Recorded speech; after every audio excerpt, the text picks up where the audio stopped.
Shalom, peuple de Dieu, shalom, serviteur de Dieu, shalom pour un grand merci, les amis qui vous suivez cette émission dans notre chaîne HJC, Héritage de Jésus-Christ. C'est votre humble, le serviteur de Dieu, le prophète Patrick Achalina. À l'issue de ce matin, nous allons énumérer une thématique qui est très importante ensemble. Et nous allons commencer par une petite prière ensemble. Tendre Père éternel, Dieu Tout-Puissant, Dieu de toutes grâces, nous te remettons cet moment entre tes saintes mains. Nous voulons que tu puisses nous édifier. Nous voulons que pendant ce moment, nous voulons t'écouter par rapport à ce message. Laisse que le cœur de tes enfants soit aperçu par cette parole, car ta parole dit la parole de Dieu ne descend jamais en vain sans avoir fécondé la terre. Laisse que la parole qui va sortir ce matin apporte quelque chose sur la vie de tes enfants. Au nom de Jésus-Christ, Amen. Shalom, peuple de Dieu, merci beaucoup. Nous allons commencer notre message s'intitulé ce matin sur le thème qui est s'intitulé « Le commencement du péché et la pauvreté ».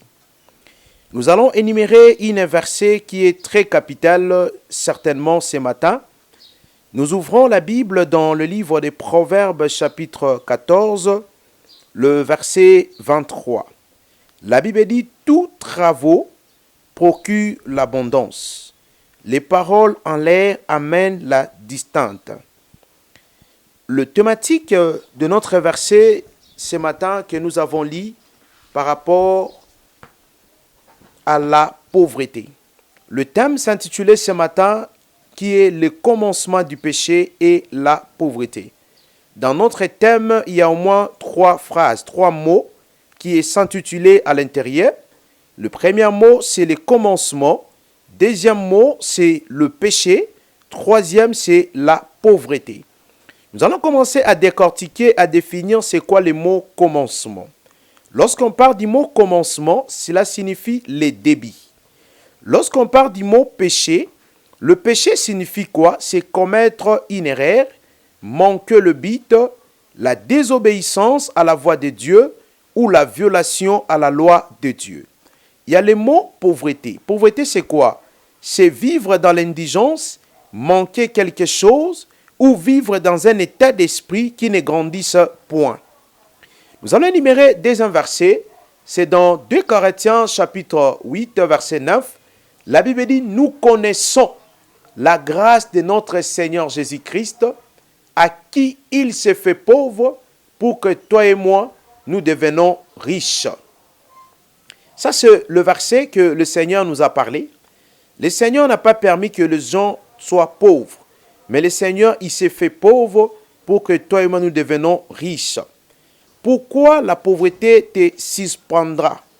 Nous ouvrons la Bible dans Proverbes chapitre 6, le verset 11. La Bible dit « Parce que celui qui se donne au sommeil devient de plus en plus pauvre. » C'est Proverbes chapitre 20, verset 13. La Bible dit « La prière d'un homme qui demande à Dieu, lorsqu'il vit dans la pauvreté, il dit « Seigneur, donne-moi le pain quotidien nécessaire, afin que je ne meure pas dans la pauvreté. » Et la Bible dit « Celui qui vit dans la pauvreté, il va boire beaucoup enfin pour oublier sa pauvreté, mais il n'arrive pas à oublier sa pauvreté. » Lorsque je suis dans la pauvreté, la personne abandonne le Seigneur parce qu'il vit dans la pauvreté. Proverbe chapitre 30, le verset 9. La pauvreté donne la honte. Proverbe chapitre 13, verset 8. La pauvreté oblige peu de choix. Comment faire pour quitter la pauvreté? Le premier principe pour quitter la pauvreté, ce n'est pas la prière. La prière attire juste la faveur de Dieu. Je constatais au sein de l'Église, et nous les chrétiens, nous prions beaucoup, mais nous négligeons le travail.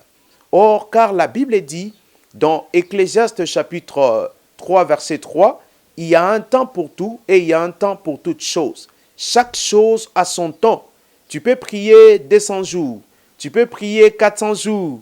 C'est là, tu ne vas pas quitter la pauvreté. Ça va juste attirer la faveur de Dieu dans ce que tu es en train de faire.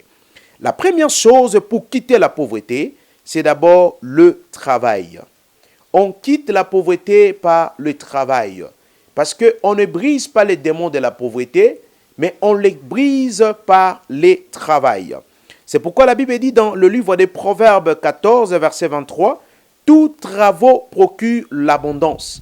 Le parole en l'air amène la distante. » J'aime parler sans lingala. Mosala nyonso pe sakamoto esengo na la vie. Mosala ya bozoba ezalaka te, mais motonde azali na maloba ya bozoba. Et la distance, c'est quoi? C'est manquer quelque chose d'important dans ta vie. Pour quitter la pauvreté, premièrement, c'est d'abord le travail. Et deuxième chose, pour quitter la pauvreté, c'est la gestion du temps. L'homme doit savoir gérer son temps pour quitter la pauvreté. Troisième chose, il faut savoir planifier d'avance. Lorsque tu n'arrives pas à planifier d'avance, la pauvreté sera toujours liée avec toi. Et quatrième chose, considérez-vous vous-même que vous êtes plus important. Partout où vous passerez, tu vas donner des signes. Mimona kioza important ou importante bisika nyoso yo okolekana. Et autre signe, soyez ouverts dans votre esprit. Pour quitter la pauvreté, tu dois être ouvert, ne sois pas fermé. Pour quitter la pauvreté, autre, libérez votre créativité à une autre personne, que les gens puissent travailler, afin qu'il y ait l'émergence. Autre chose, montrez-vous que vous êtes efficace et rapide. Et autre chose, servez les autres. Ce sont des principes préalables pour que la personne commence à quitter certainement la pauvreté. Autre principe, pour que la personne quitte la pauvreté, il doit avoir l'esprit de la libéralité. Lorsque la personne est libérale, c'est alors qu'il va commencer à quitter la pauvreté. Car la Bible dit dans Proverbes chapitre 11, le verset 24, la Bible dit, il y a des tels qui donnent libéralement, deviennent de plus en plus riches. Pourquoi? Parce qu'ils donnent libéralement par l'esprit de la libéralité, par les offrandes, par les dîmes, par les aumônes, la personne devient de plus en plus riche. Nous ouvrons encore Proverbes chapitre 19, verset 21. La Bible dit, il y a dans le cœur de l'homme beaucoup de projets, mais ce ne sont pas ces projets qui s'accomplissent, mais c'est les desseins de l'Éternel qui s'effacent pour la vie de cet homme-là. Pour quitter la pauvreté, Dieu a deux canaux pour bénir la vie de quelqu'un. La première canal que Dieu peut visiter la vie de quelqu'un, c'est par les dons et par les talents. Dans la vie, le don, c'est inné. Les talents, c'est quelque chose que nous apprenons à quelqu'un ou à l'école, on nous apprend un certain talent. Mais les dons, c'est quelque chose inné. Dieu peut passer derrière votre talent, Dieu peut passer derrière votre don pour te bénir. Mais nous allons comprendre aujourd'hui, il existe combien de sortes de la pauvreté. Il y a plus ou moins, nous allons énumérer tous les 4 sortes pour arriver à une dimension. La première sorte de la pauvreté, c'est la pauvreté chronique. Le second sorte de la pauvreté, c'est la pauvreté équilibrée. Troisième sorte de la pauvreté, c'est la pauvreté moyenne. Et la finalité, c'est un riche. Et nous allons commencer à définir c'est quoi la pauvreté chronique.